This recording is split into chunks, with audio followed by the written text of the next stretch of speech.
नमस्कार,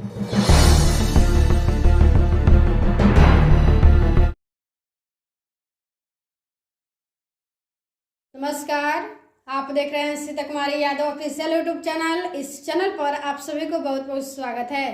तो एनसीईआरटी सार संग्रह पर्यावरण एवं पारिस्थितिक से जितना भी सार संग्रह बुक में दिया हुआ है उसका सोल्यूशन देंगे। तो आप लोग कोशिश कीजिएगा कि वीडियो ध्यानपूर्वक देखें और अंत तक देखें ताकि आप लोगों को अच्छे तरीके से समझ में आ सके। तो चलिए स्टार्ट करते हैं। आज स्टार्ट करेंगे पर्यावरण एवं पारिस्थितिकी। पारिस्थितिकी किनके मध्य पारस्परिक संबंधों का अध्ययन है? तो जीव समुदाय और वातावरण के। पर्यावरण के 3 प्रमुख घटक कौन से हैं? पर्यावरण के 3 प्रमुख घटक कौन से हैं? जैविक संघटक, अजैविक या भौतिक संघटक तथा ऊर्जा संघटक। सर्वप्रथम गहन पारिस्थितिकी शब्द का प्रयोग किसने किया था? अर्नीनेस ने। घास स्थल, वन तथा मरुस्थल किस पारिस्थितिक तंत्र के उदाहरण है? स्थलीय पारिस्थितिक तंत्र के। किस पारिस्थितिक तंत्र के उदाहरण है? स्थलीय पारिस्थितिक तंत्र के। एक पद जो केवल जीव द्वारा ग्रहण किए गए स्थान का ही नहीं बल्कि जीवों के समुदाय में उसकी कार्यात्मक भूमिका का भी वर्णन करता है, वह है पारिस्थितिक कर्मता। 10% नियम किससे संबंधित है? 10% नियम किससे संबंधित है? ऊर्जा के खाद से। किससे संबंधित है? ऊर्जा के खाद से।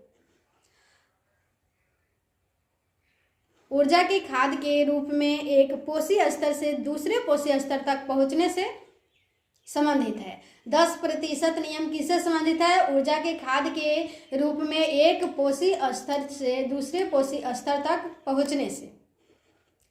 धारणीय या अस्थायी विकास की अवधारणा सर्वप्रथम किसने प्रस्तुत की थी?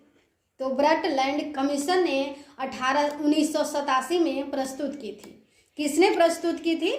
ब्रटलैंड कमीशन ने। और कब की थी? तो 1987 में। कब किए थे? 1987 में, याद रखिएगा।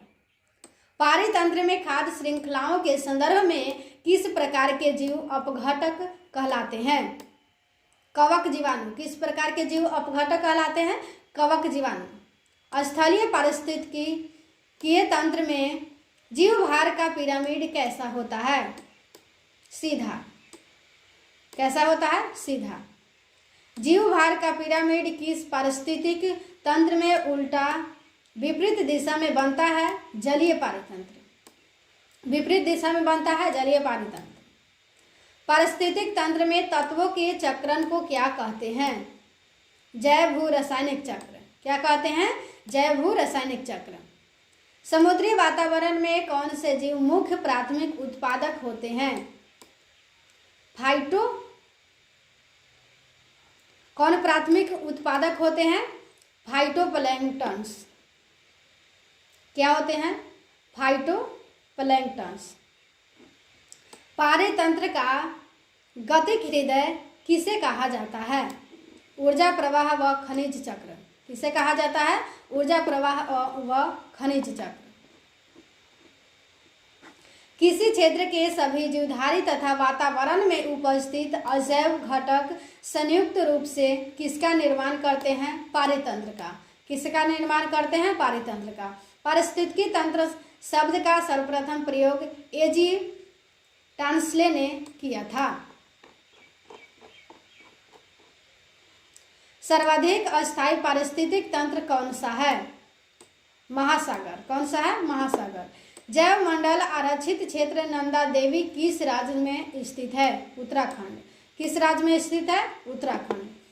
भारत के किस राज्य केंद्र शासित प्रदेश में विविध समुद्री पेड़ पौधे तथा जंतुओं को संरक्षित करने के लिए जैव आरक्षित क्षेत्र स्थापित किया गया है? अंडमान और निकोबार द्वीप समूह में। अंडमान और निकोबार द्वीप समूह में। भारत के प्रथम जैवमंडल आरक्षित क्षेत्र नीलगिरी को वर्ष 2000 में यूनेस्को द्वारा जैवमंडल आरक्षित क्षेत्र घोषित किया गया। वर्तमान में कुल 12 जैवमंडल आरक्षित क्षेत्र यूनेस्को के नेटवर्क में शामिल है। वाल्मीकि बाग आरक्षित क्षेत्र परियोजना किस राज्य से संबंधित है? पश्चिम चंपारण, बिहार से। पारिस्थितिक तंत्र की ऊर्जा का प्रमुख स्रोत किसे माना जाता है? किसे माना जाता है? सौरिक विकिरण। 10% का नियम किस वैज्ञानिक ने दिया था? 10% का नियम किस वैज्ञानिक ने दिया था? रेमंड लिंडेमैन ने। किस वैज्ञानिक ने दिया था? रेमंड लिंडेमैन ने। पर्यावरणीय नियतिवाद या निश्चयवाद के प्रतिपादक कौन थे? Karl litre. पारिस्थितिकीय पिरामिड की संकल्पना किसने दिया था? Charles Elton. पारिस्थितिकीय में उच्चतम पोषण स्तर प्राप्त होता है सर्वाहारी को। उच्चतम पोषण स्तर प्राप्त होता है सर्वाहारी को। पेड़ पौधे किस रूप में मृदा से नाइट्रोजन ग्रहण करते हैं? नाइट्रेट आयन से। महाराष्ट्र सरकार ने स्वयं की वन्यजीव कार्य योजना पारित की। ऐसा करने वाला यह भारत का पहला राज्य बन गया। विश्व का प्रथम रामसर स्थल किसे घोषित किया गया था? कोबर्ग प्रायद्वीप 1974 में। कब घोषित किया गया अगर पूछे तो 1974 ईस्वी में। तो पर्यावरण एवं पारिस्थितिकी से रिलेटेड सार संग्रह एनसीईआरटी बुक का जितना था वो आप लोगों को बताने का प्रयास किए। डे वाइज क्लास चलेगा, आप लोग कोशिश कीजिएगा कि डे वाइज क्लास जरूर देखें। सभी सब्जेक्ट का क्लास चल रहा है, प्लेलिस्ट बनाया हुआ है, वहाँ से जा कर के आप लोग देख सकते हैं।